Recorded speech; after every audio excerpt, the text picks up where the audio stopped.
नमस्कार दोस्तों, आप सभी का स्वागत है हमारे चैनल पर। आज हम एक ऐसे विषय पर बात करने वाले हैं जिससे शायद हम सब कभी न कभी जूझते हैं।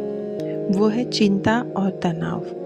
भागदौड़ भरी जिंदगी में चिंता और तनाव एक आम बात हो गई है। लेकिन क्या आप जानते हैं कि हमारे प्राचीन ग्रंथ श्रीमद् भगवद गीता में इन समस्याओं का समाधान सदियों पहले से ही बता दिया गया है।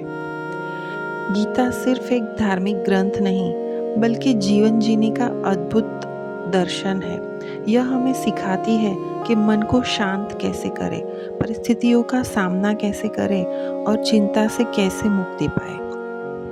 आज हम गीता के कुछ ऐसे ही श्लोकों की बात करेंगे जो आपको चिंता से राहत दिलाने में मदद करेंगे। सबसे पहले बात करते हैं मन की। गीता के 6ठे अध्याय के 34वें श्लोक और 35वें श्लोक में अर्जुन यहाँ अपनी समस्या बताते हैं कि मन कितना चंचल और काबू से बाहर है। बिल्कुल हमारी तरह जब हमारा मन कभी भूतकाल की घटनाओं में उलझ जाता है तो कभी भविष्य की आशंकाओं में भटकने लगता है और हम चिंतित हो जाते हैं। तब भगवान हमें समझाते हैं, निसंदेह मन चंचल और वश में करने के लिए कठिन है, परंतु अभ्यास और वैराग्य से इसे वश में किया जा सकता है। अभ्यास का मतलब है नियमित प्रयास, जैसे रोज कुछ देर ध्यान करना, अपनी सांसों पर ध्यान देना या सकारात्मक विचारों को दोहराना। और वैराग्य का अर्थ है आसक्ति छोड़ना। किसी परिणाम से बहुत अधिक जुड़ने से ही चिंता पैदा होती है। जब हम अनासक्त होते हैं तो मन शांत होता है। चिंता का एक बहुत बड़ा कारण है भविष्य के परिणामों की चिंता, लेकिन गीता हमें सिखाती है कि हमारा अधिकार केवल कर्म करने पर है, फल पर नहीं। दूसरे अध्याय के 47वें श्लोक में भगवान कहते हैं, कर्मण्येवाधिकारस्ते मा फलेषु कदाचन। अर्थात तुम्हें केवल कर्म करने का अधिकार है, उसके फल की इच्छा करने का कभी नहीं। तुम न तो कर्म फल के हेतु बनो और न ही कर्म करने में तुम्हारी आसक्ति हो। चिंता का एक और कारण है हार का डर या जीतने का आध्यात्मिक दबाव। गीता हमें समत्व सिखाती है। दूसरे अध्याय के 48वें श्लोक में भगवान श्री कृष्ण कहते हैं, हे धनंजय, आसक्ति को त्याग कर सिद्धि और असिद्धि में संभाव होकर योग में स्थित होकर कर्म कर। समत्व ही योग है। इसका अर्थ है सफलता और असफलता दोनों में ही मन को समान रखना।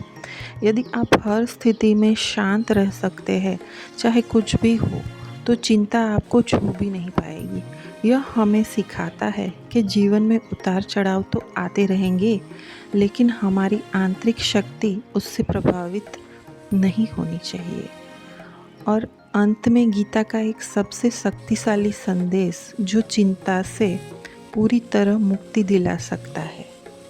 18वें अध्याय के 66वें श्लोक में भगवान श्री कृष्ण कहते हैं कि सभी प्रकार के धर्मों को छोड़कर मेरी शरण में आ जाओ, मैं तुम्हें सभी पापों से मुक्त कर दूंगा। तुम शोक मत करो, भय मत करो। यह आध्यात्मिक समर्पण का सर्वोच्च बिंदु है, लेकिन इसे मनोवैज्ञानिक रूप से भी समझा जा सकता है। इसका मतलब है कि अपनी सभी चिंताओं का बोझ उस परम तत्व पर, उस परम सत्ता पर छोड़ देना चाहिए जिसे भी आप मानते हो।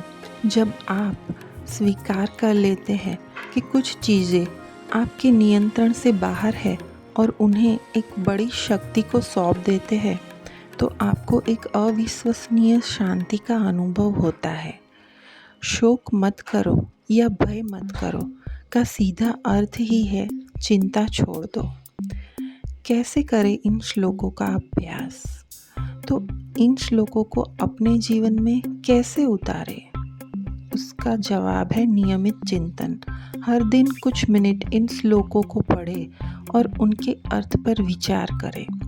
जब भी चिंता महसूस हो, अपने मन को नियंत्रित करने की कोशिश करें। ध्यान करें या अपनी सांसों पर ध्यान दें।